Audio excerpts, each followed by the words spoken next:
ये 11 बजे रात में हमारे परिवार चोर जैसा वो लोग घुस रहे हैं। 28 किलोमीटर की दूरी तय करने भरत तिवारी के घर पहुंचने में आरा के एसपी साहब को 8 दिन लग गए। जब रक्षक ही भक्षक बन जाए तो क्या कहा जाए।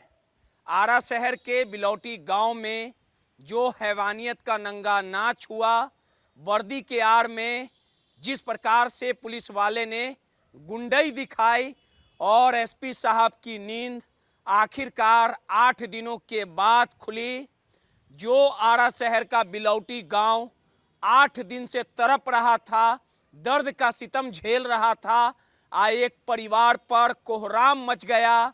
किस प्रकार से क्रांतिकारी भरत तिवारी का इनकाउंटर किया गया और इस इनकाउंटर में कैसे एसपी साहब की पुलिस पीठ थपथपाती रही, कैसे एक मां और एक पिता दर्द से तड़पता रहा, कैसे एक बेटे के शव को देखते हुए एक मां के आंसू बहते गए और इन बहते आंसुओं को एसपी साहब चुपचाप देखते रहे और आखिरकार एसपी साहब की नींद 8 दिनों के बाद खुलती है और 28 किलोमीटर की दूरी तय कर भरत तिवारी के गांव पहुंचने में एसपी साहब को 8 दिनों का समय लग जाता है।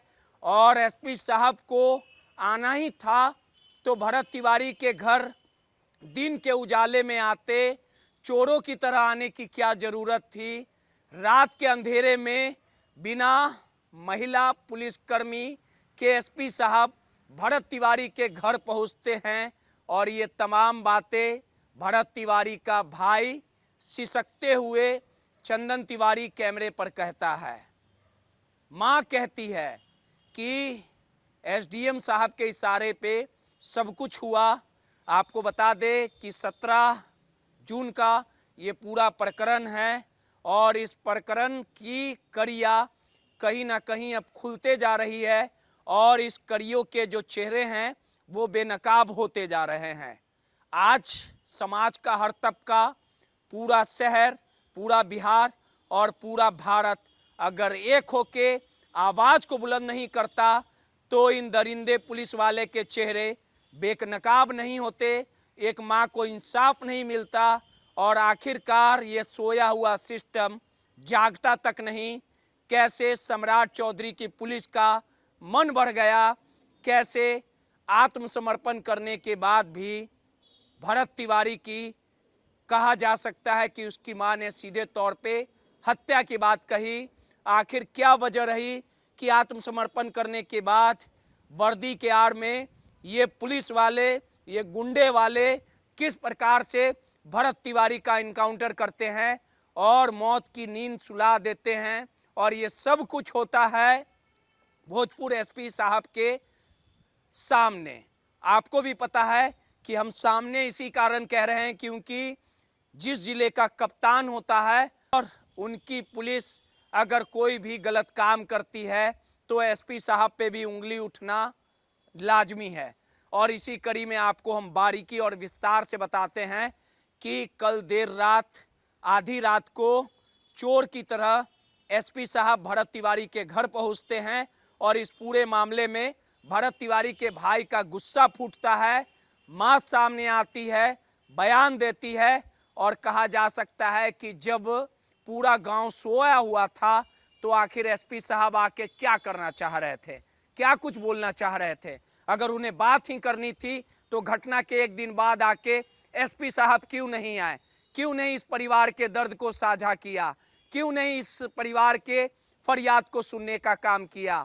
और एसपी साहब को आते आते 8 दिन लग गए और आखिरकार एफआईआर दर्ज होने में भी कई दिन लग गए और आखिरकार जो तत्कालीन एसएचओ और जगदीशपुर के डीएसपी साहब सवालों के घेरे में हैं।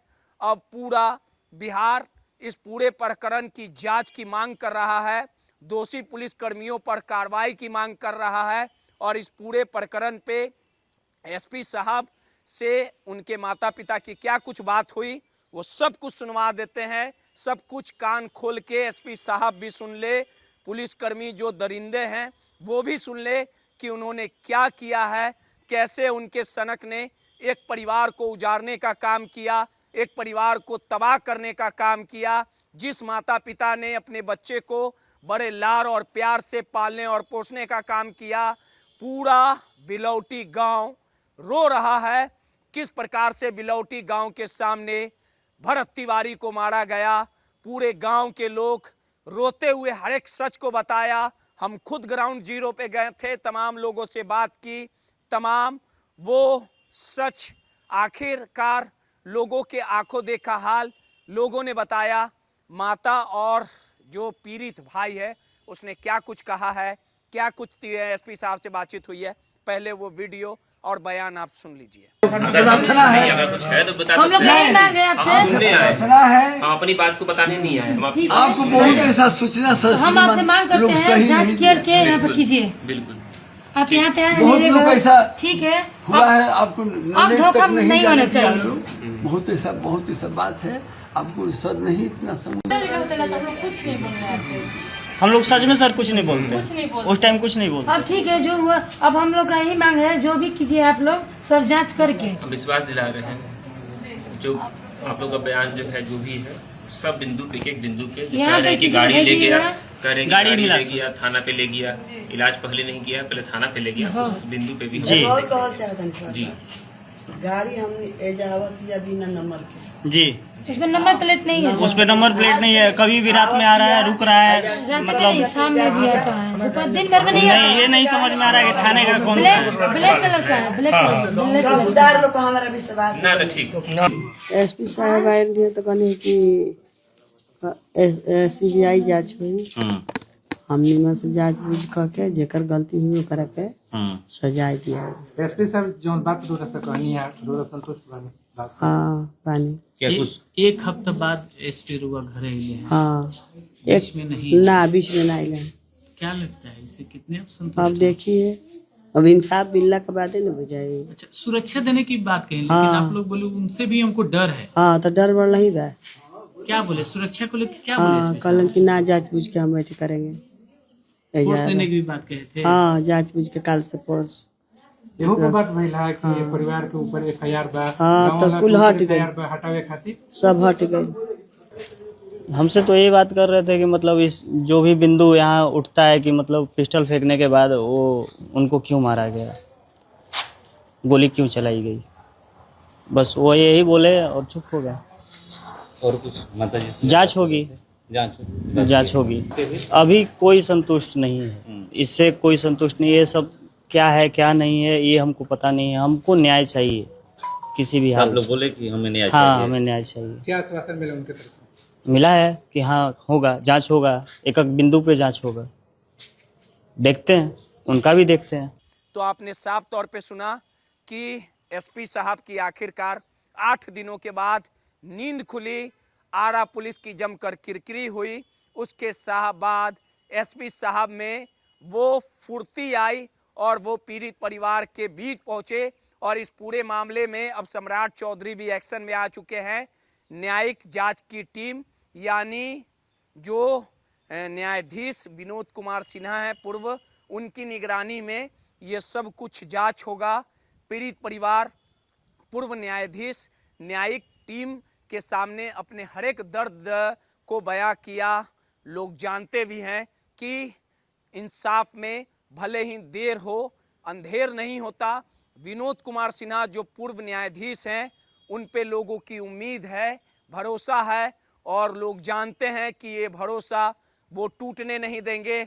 और आखिरकार जो इतना बड़ा दर्द का सितम एक परिवार झेल रहा है, वर्दी के आड़ में जो सनक दिखाई गई है, वर्दी के आड़ में जो रुतबा और वर्चस्व दिखाया गया है, इसका भुगतान कहीं ना कहीं वैसे पुलिस वालों को भुगतना पड़ेगा। और इस पूरे प्रकरण में जो बिहार पुलिस के पूर्व मुखिया रहे हैं अभ्यानंद, उन्होंने सरेआम ये बातें कही है कि कहीं ना कहीं अगर ये सिद्ध होता है तो फांसी की सज़ा इन पुलिस वालों को हो सकती है या उम्र कैद हो सकती है।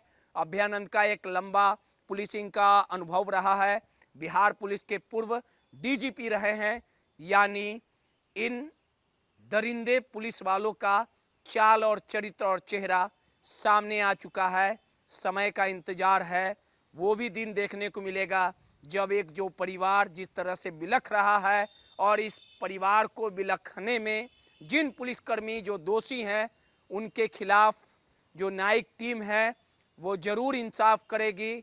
और जैसे आज भरत तिवारी का माता पिता भाई और परिवार तड़प रहा है, वैसे इन दोषी यानी इन आरोप जिन पुलिसकर्मियों पर लगा है वो भी तड़पने का काम करेंगे और देर से ही कहीं ना कहीं इस परिवार को इंसाफ मिलेगा। और एसपी साहब का क्या कहा जाए, एसपी साहब के क्षेत्र में इतनी बड़ी घटना घटती है और 28 किलोमीटर की दूरी तय करने में, कुछ किलोमीटर की दूरी तय करने में एसपी साहब, राज साहब, बड़े साहब को 8 दिनों का सफ़र तय करना पड़ता है। और इस पूरे प्रकरण में दूसरे राज्यों से लोग पहुंच जा रहे हैं, लेकिन एसपी साहब शायद धीरे धीरे चलते होंगे और उनकी नींद अब जाके खुली है। आज भी लोगों का इस बात का इंतजार है कि इस पूरे मामले की इंसाफ कब तक इस परिवार को मिलती है। सहयोगी मुन्ना के साथ रोहित, माईपीडीए समाचार, पटना।